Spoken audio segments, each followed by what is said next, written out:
As someone that would love to move to America in the near future and who's been seriously thinking about it, when I see videos like this, it kind of makes me a bit sad because, when I think of America in the past, I've always thought, massive, powerful, rich country, successful, great outlook, American dream and all that. But I'm seeing more and more videos like, that are kind of saying about how things might be on the downslide, how people aren't as happy as they were before, things aren't as prosperous as before. Bad when people think entire states have stopped trying to get better and have accepted the suckage as their new reality. Oof. Today we're looking at just that, states that appear to have quit trying to get better. Let's take a look. Number 10, New Mexico. New Mexico is the king of almost. Almost a great economy. Almost a great place to raise a family. Almost a state that figured things out. It's been hovering in that zone for decades like it's afraid of commitment. At some point you realize potential is just real estate agents' way of saying nothing's changed. This place still sucks. Oh my God. The job market here is about as exciting as a church magazine from 2003. There are opportunities, sure, but they're scattered and don't exactly scream long-term stability. A lot of younger residents treat New Mexico like a stepping stone, not a destination. The frustrating part is the state has a lot of what it needs: culture, landscape, affordability, and a unique identity most states would kill for. And yet the response always is like a shrug and we're working on it type attitude. But instead of building on it, it's just kind of coasts, like a car. Wow, though, look at this network of roads. This is so cool looking. Rolling down a hill in neutral. Number 9, Alaska. It's a shame, New Mexico is definitely somewhere I still want to visit. Albuquerque, because of Breaking Bad. I want to go find Walter White's house. Alaska is beautiful the same way a stripper is beautiful. Great to look at, not very practical long-term for most people. For years, oil carried everything, and the state seems oddly okay with that. Then the world changed and Alaska didn't exactly pivot. It sort of stood there like someone who realized halfway through a conversation you really weren't listening. The population numbers tell a story. People show up, they get a taste of the cost of living and isolation, and then they quickly disappear. It sounds like a great idea when you're hanging out at REI. Move to Alaska, live off the land, go back to God's country, make friends with a moose, and ignore the people that tell you this is a bad idea because you could hack it. You know what you're getting into. You've read all the magazines and you watch the Discovery Channel. Then the first time you see a bear on your porch, shit your pants. But Alaska's real problem is the oil industry has changed, and they don't have much of a backup plan. So instead of aggressively diversifying, Alaska feels like it's waiting for the good old days to come back. That's not a strategy, that's nostalgia with budget problems. Number 8. Do you still get paid for living in Alaska? Because I think they used to get so much oil that they used to give almost like a dividend to each person that lives there. Do they still get that in Alaska? Louisiana. Louisiana has more personality than most 5 states combined. The problem is personality doesn't fix infrastructure or pay the bills. Eventually that charm runs into reality, kind of like trying to pay your rent with a painting you did. The state has been dealing with the same core issues for decades: poverty, educational struggles, and infrastructure that looks like it's been through a few too many storms, because it has. And somehow, progress always feels like a step forward and then 2 steps sideways. Every time Louisiana starts gaining momentum, something knocks them back down. Political corruption, a hurricane, crime wave. Whatever they do to make things better, it never seems to quite stick. It's not that the people don't care, it's that the system feels like it's stopped trying to improve at scale. Louisiana isn't collapsing, it's just personally stuck in recovery mode. In my life, I've been to Louisiana more than a few times. Been to New Orleans, been to Shreveport, Alexandria, and a few small towns. Go to the small towns if you want to experience Louisiana. The people there are incredible, very down-to-earth people. It's when you get to the cities, that's when things really start looking bad. It's just trash everywhere. It just seems dirty and nasty. Now, the smaller communities are just ripe with poverty. They look bad too, but at least they got a little nature look to them. I don't know, I always hope Louisiana is going to get a little better. They never seem to, though. And they always show up on most corrupt state lists with Illinois. I noticed that. Number 7. I still want to visit Louisiana, like Mardi Gras. Would you advise someone like me who's never been to Louisiana to go to Mardi Gras alone, or have like a chaperone, like someone that lives there, that knows the sort of the sketchy places to avoid? West Virginia. West Virginia didn't just rely on coal. It married it, it built a house together, and it named it after its kids.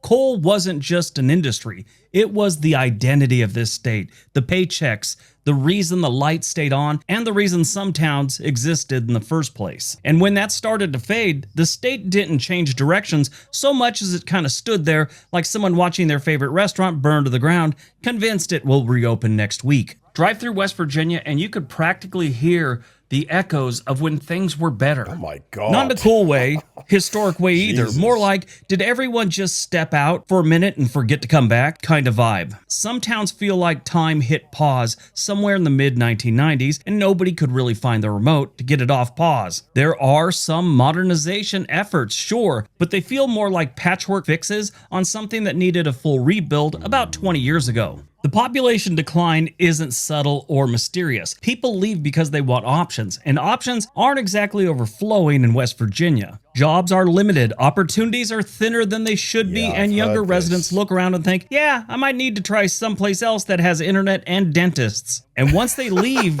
they don't usually feel a strong pull to return, which is kind of the problem. You know, there are a lot of states where people return to after, they start a family. They want to go back to Ohio, Wisconsin, Minnesota, even Texas. That's where they're from. They worked for a while. Now their family would do better back in their home state. Yeah, that's really not a thing that happens with West Virginia. What really hurts West Virginia isn't losing coal. It's they never replaced it with something that could carry the state forward. There's no industry. There's no big second act for West Virginia. No new industry stepping in like a relief pitcher, ready to save the game. Instead, it feels like the state is still waiting for the old plan to somehow start working again. Coal will always be around, but it'll never be what it once was.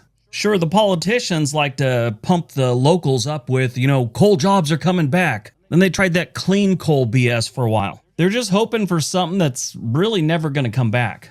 Number 6. That's a shame, man. I mean, West Virginia, I've heard it is really poor, no jobs. But I mean, there must be why don't companies like Amazon or something put I don't know, distribution centers there, data centers there, I don't know, something that will bring jobs there, because the cost of living there must be super low. Buying buildings there must be so cheap compared to more expensive parts of the US. There must be a way to revive it, don't you think? Mississippi.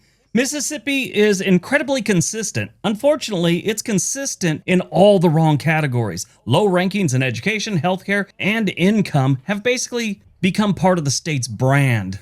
I mean, does that shock anyone? Mississippi has sucked since they quit having free labor. Most people forget this was one of the richest states we had, and then they had to start paying for the labor. Every few years, there's talk of improvement, new initiatives, new leadership, new promises, and then the same thing settles right back in the same exact spot, and nothing's really changed. There are bright spots, but they're not big enough to shift the overall picture. It's like trying to redecorate a house while ignoring the foundation issues. Looks nice for a minute, then reality shows up. I have family from Mississippi. Most of them have left, and it's for all the reasons Mississippi Is this Mississippi? Looks really good, at least this shot of it. Sucks. There's a few left behind, but most of them left because of employment, better place to raise kids. Mississippi just seems like it stopped trying. After a while, other states stopped expecting it too. Number 5, Illinois. Illinois is what happens when one superstar is forced to carry an entire team. Chicago does the heavy lifting, and the rest of the state tries to keep up. The problem is, Chicago has its own issues. Crime, taxes, and the wave of humanity. But I thought that Chicago, the crime, especially gun crime, was at its lowest now. I thought that whole sort of Chirac stuff had kind of not gone away, but it's decreased. Am I wrong? I'm sure I read that somewhere. Flooding out of that city like it's on fire.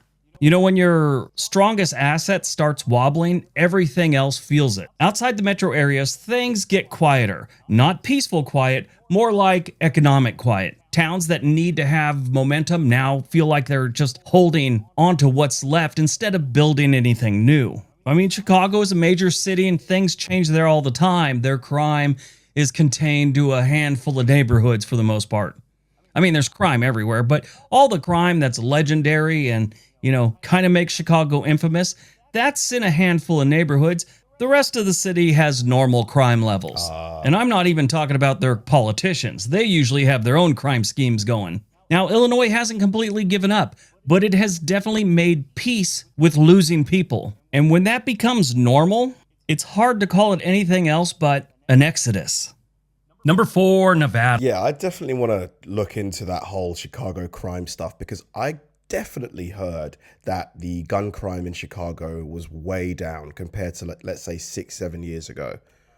Nevada built its identity around entertainment and tourism, which works great until it doesn't. When the economy dips, Nevada feels it faster than most states. And they feel it hard, too. Las Vegas is still a machine, but it's also a reminder how dependent the state is on one industry. That's a risky setup, no matter how many casinos you stack on top of each other. Now, another thing Nevada has a lot of is government jobs. Those help. They don't go away as easy as tourism jobs do, but they're heavily reliant on Las Vegas and Reno to a degree. And if you know what's going on in Vegas right now, the place is like a ghost town, so I'm sure they're feeling it pretty hard right now. Is that true, though? Like, is it really as deserted as people say?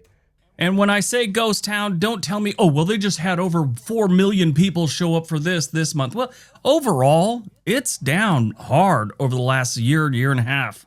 Now, the housing costs here have climbed, infrastructure is playing catch-up, and the boom-bust cycle keeps repeating itself. It's like the state's stuck on a financial roller coaster that it can't get off. Instead of diversifying aggressively, Nevada keeps doubling down on what they know. That's not confidence, that's hoping the same trick keeps working forever. You know, many years ago, they kind of turned Las Vegas into a more family-friendly thing, like they had amusement park type stuff to bring in families, which they would go vacation there, and they were making money off it. Obviously, the big draw is always the casino. Then sometime around the mid... Super flat. Like, outside of Vegas, there's really not a lot of, like, you know, it's just pure suburbia. Like, no high-rises, no big apartment blocks. It's just, like, family houses everywhere. 2000s, they just decided that wasn't a thing anymore. I think maybe they need to get back to that, but, you know, I'm just an outsider and I don't know what I'm talking about. It's just an observation I've had. But a lot of people think Nevada has kind of given up on pivoting and holding on to hope that the droves of people come back to Las Vegas. Number 3, Arkansas. Because Nevada gets so much sunlight, they should, like, just install loads of, like, maybe solar panels somewhere, because that could be a secondary industry, like, you know, energy. Like, if they just buy a massive patch of, like, land somewhere, maybe in the desert, and just put like a bunch of solar there. Arkansas has this weird habit of almost leveling up and then immediately acting like it touched a hot stove. You'll see a new development, a company expanding, a town getting its act together, and then the whole thing gets kind of paused, like, whoa, let's not get carried away. It's almost like this state has a fear of success. Arkansas has a lot to offer, but it never seems to put the focus on the things that need to be focused on. So they remain in 40th place in education and 7th in poverty rate. Now, to be fair, there are parts of Arkansas that are doing pretty good, and it is completely different from the rest of Arkansas. There's like a major gap there between the northwest corner of Arkansas and everything else. It's like they're in 2 different countries. It's like they're in 2 different planets. 16.3% of their population lives below the poverty line. Northwest Arkansas has money, growth, jobs, and actual momentum. It's like that one kid in a group project that's doing all the work for everyone while, you know, everyone else showing up late and That wasn't me. didn't bring a pencil.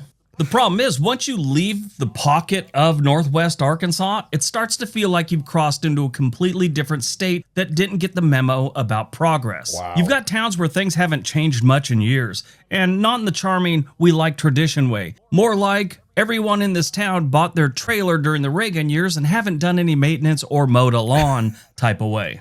The gap between the areas that are doing okay and the ones that are struggling isn't subtle. It's the kind of difference where one place is building new neighborhoods and 10 miles away, you've got towns where the Amazon truck won't even go. Wow. Education and healthcare my don't exactly God. inspire confidence either. Arkansas keeps showing up near the bottom of the national rankings like it's trying to collect them all. There are programs, initiatives, committees, and probably a few strongly worded emails floating around, but the results move at a pace that suggests nobody is in a hurry in this state.